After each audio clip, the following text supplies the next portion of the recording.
Sara Bauder. I'm an agronomy field specialist with SDSU Extension, and today I'm here at the Southeast Research Farm in Beersford for a virtual field day, and I'm going to talk briefly about some of the forage trials that the farm has taken part of in the last few years. Since 2018, this farm specifically has taken an interest in forages, and we have alfalfa variety trials, cool season annual forage trials, and warm season annual forage trials, as well as a little bit of extra information on rye and some specific trials on rye. So today I'm going to talk about our cool season trial because it's timely. And you'll notice that this trial is probably a little bit further along in maturity than we'd like it to be, but we wanted you to be able to see something here today rather than cut plots. And it's also been just a difficult time with some equipment issues. So you'll have the opportunity to see the plots, but know that these are a little bit more mature than we'd typically harvest them for forage.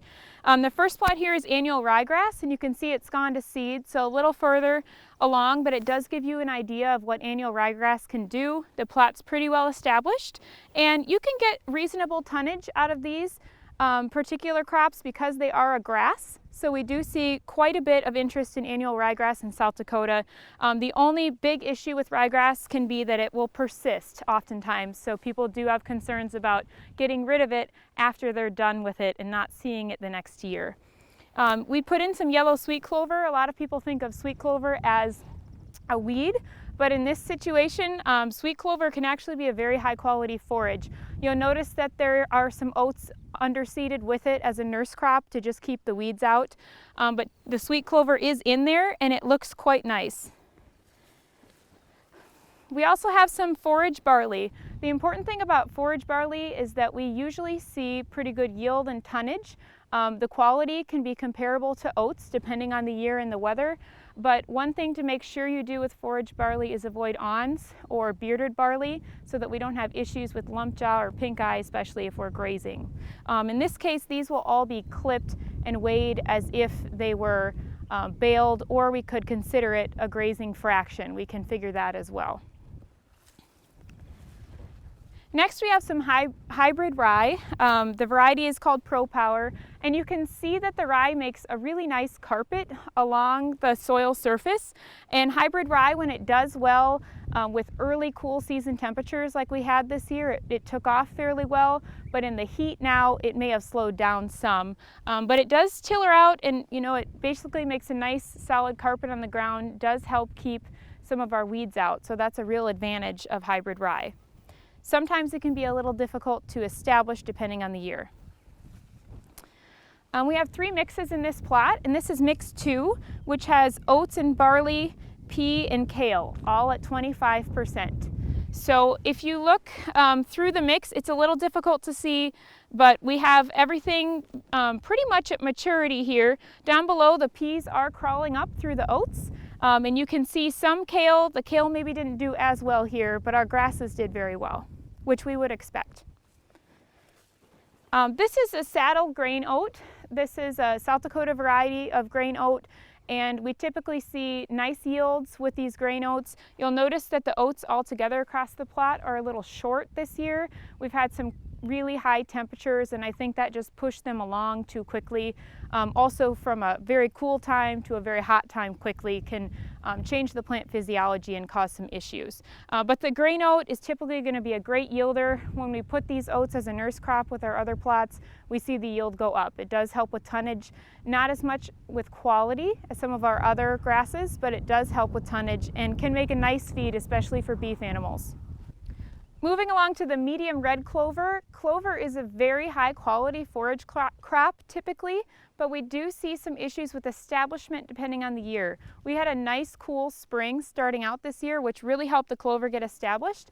And when we add a nurse crop of oats, as long as it's not too overpowering, we can have a really nice stand that keeps the weeds down. And that's what's happened here, as you'll see in the shot.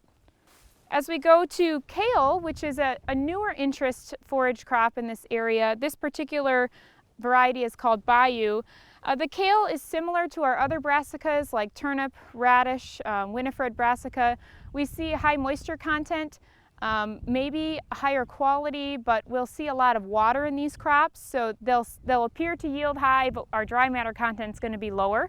But we do have nice quality with our brassica crops, and the kale has done very well this year. As we look at the common vetch here, sometimes vetches can be difficult to establish as well, but in this case the vetch established great, and we really have a nice common vetch crop.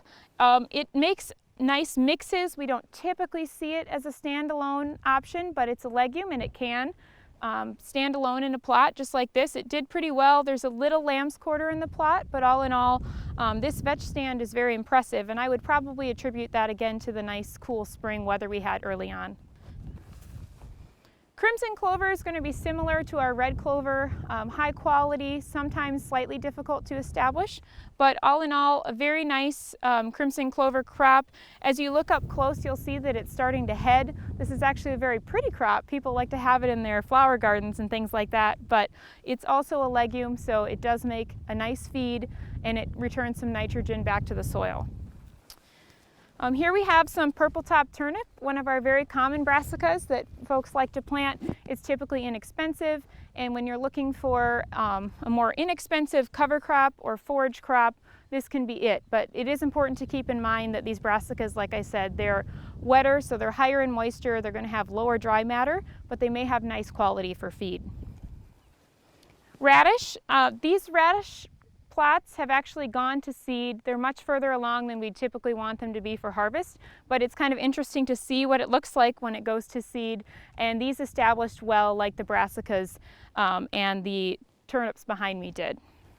Winifred brassica is again similar to the family that we think of as radish and turnip. So we have a nice broad leaf. It looks really nice out in the field and is palatable. But again, they do well in mixes because we can get more dry matter when we add grasses like oats or something similar to make sure we up our dry matter content in our yield. But this plot did very well and has very few weeds in it, which can be a concern sometimes with establishment in the spring. Here's another mix. Typically when we plant forages, a lot of people are interested in planting a mix. We called this mix 3. And mix 3 has oats and barley each at 10%. And then we added peas at another 10% to get a legume crop with some higher feed quality. Annual rye grass is in here at 50% and red clover at 20%. So we have a couple legumes, the clover and the pea, and then when we add the grasses we get more tonnage. So we have quality with tonnage, and if you look through the plots, everything established actually quite well in this mix.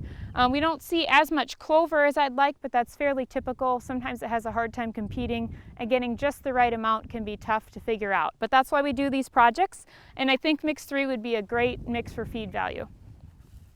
Here we have a forage oat. The variety is called Everleaf, and what's interesting about forage oats is because we want a lot of leaf and tissue, we want more yield and dry matter to them rather than focusing on the grain. They mature slower.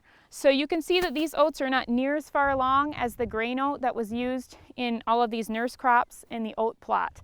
So there's an advantage there depending on what you'd like to do. If you want to graze later in the season or forage harvest later in the season, this would be great, but if you need an early crop, it might be more of a challenge as it might not be as far along as you'd like to see. But they are designed to be forage, and that's why we have a lot of leaf tissue. Forage peas, another nice legume, established fairly well this year because of that cool spring. Probably struggling a bit in the heat, but they still look very nice. Palatable, typically can be seen very commonly hayed with oats or grazed with oats, and they're a nice legume crop that has a high quality. Our last mix here is mix 1, and this is an oat barley pea mix at 30, 30, and 40%. So we drop the oats and barley a little bit so the peas can come through the canopy because they tend to have higher yields and can be a little bit more competitive. And we do see peas coming through this plot. They climb up the grasses quite nicely, and it would be similar to what you might see a producer do, especially in central South Dakota, to get some high quality hay or potentially grazing. They would graze probably prior to this growth stage, but it is a fairly common thing to see a grass with pea mixture. And next we have Dwarf Essex Rapeseed. You will hear people commonly refer to this as rape or rapeseed. When it bolts, it'll get a nice yellow flower on it, and it's used as a forage crop or a cover crop. It's also what we call a Brassica, so high in moisture, has fairly decent feed quality, but we typically want to see a grass with it to get some more tonnage and dry matter in that ration. And lastly, I have the Haslett Winter Rye. So this is a winter rye variety that's done, again, quite well this year. And it looks like a nice carpet on the ground here. It did well as a cool season and established quite nicely. So our lineup here of annual cool season forages did very well this year. Some of them have struggled in the heat a little bit, but our early spring temperatures and good moisture has really helped them along. If you have any questions about forage or the variety trials here at the Southeast Research Farm, you can check the annual reports, or you can call one of us extension folks and we'd be happy to help you out.